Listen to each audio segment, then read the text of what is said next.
Ya Allah, straight to the airport. Oh my God. Ya Rab. Ya Rab. Ya Rab. Straight to the aircraft. Straight to... Oh, Ya Allah.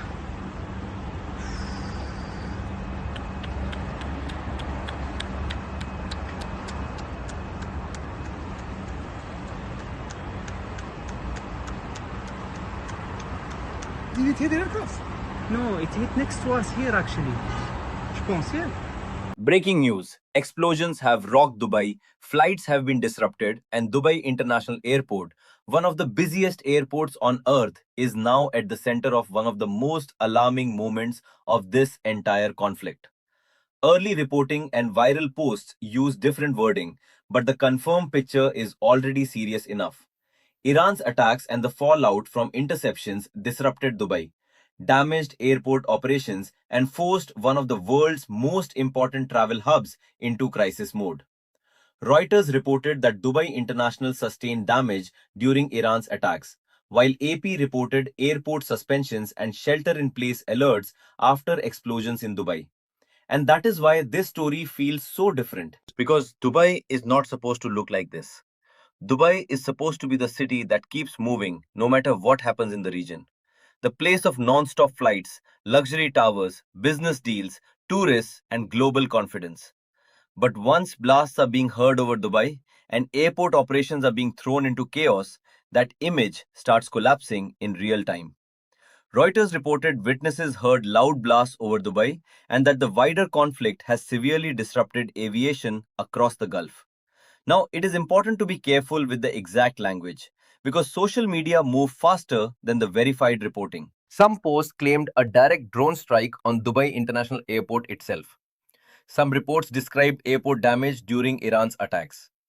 Other official statements in later live coverage described a minor incident caused by debris after an interception and denied some of the more dramatic claims circulating online.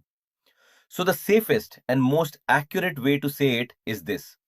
The conflict reached Dubai in a way that disrupted airport activity, triggered explosions or interception fallout in the city, and shattered the idea that this war would stay away from major civilian hubs. But even with that caution, the bigger reality is still deeply alarming. Dubai International is not just any airport. It is one of the most important connecting points in the world. If something affects that airport, the shock is felt instantly across continents. Reuters reported that major Middle Eastern airports, including Dubai, were closed or severely disrupted, creating one of the sharpest aviation shocks in recent years. Their graphics coverage showed Dubai accounted for a huge share of cancelled flights after the attacks. And that is when the real panic begins. Because once airports start getting caught in a war, the consequences spread far beyond the blast zone. Planes are diverted, crews are stranded, passengers are trapped in terminals, hotels, or rerouting nightmares. Cargo gets delayed, costs rise, airlines burn more fuel taking longer paths, insurance concerns grow, and all of that starts happening before most people have even processed the headline.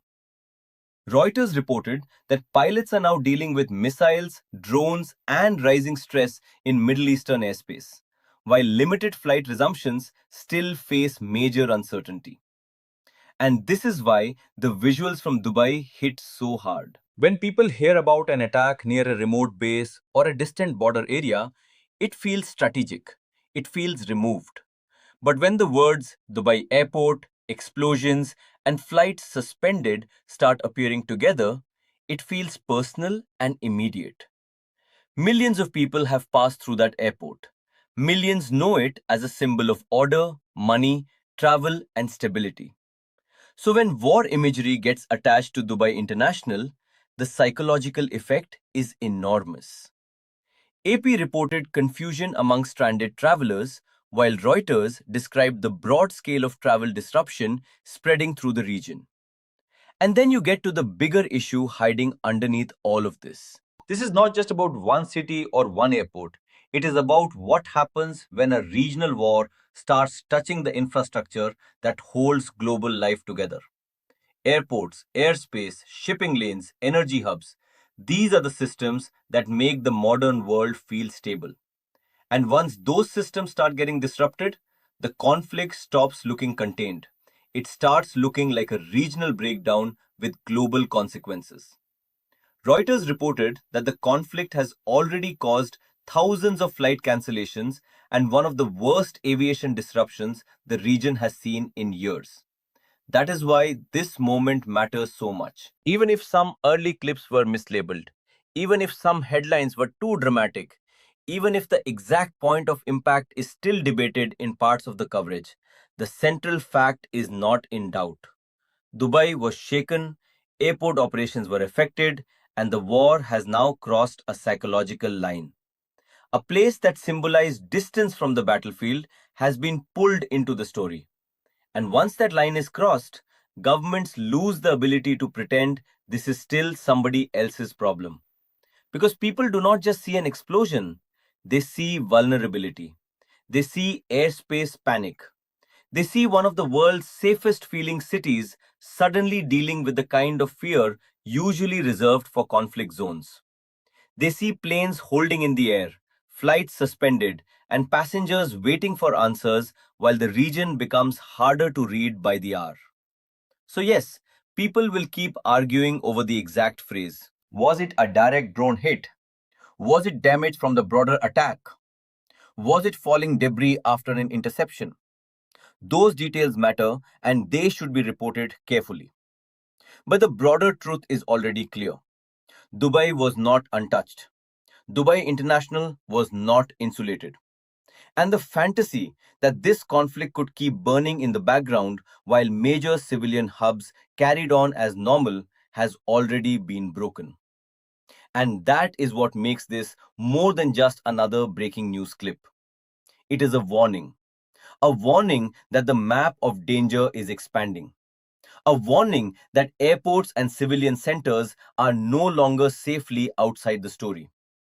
And a warning that once a city like Dubai starts feeling the shock of war directly, nobody can honestly say this crisis is still under control. Is this conversation helpful so far?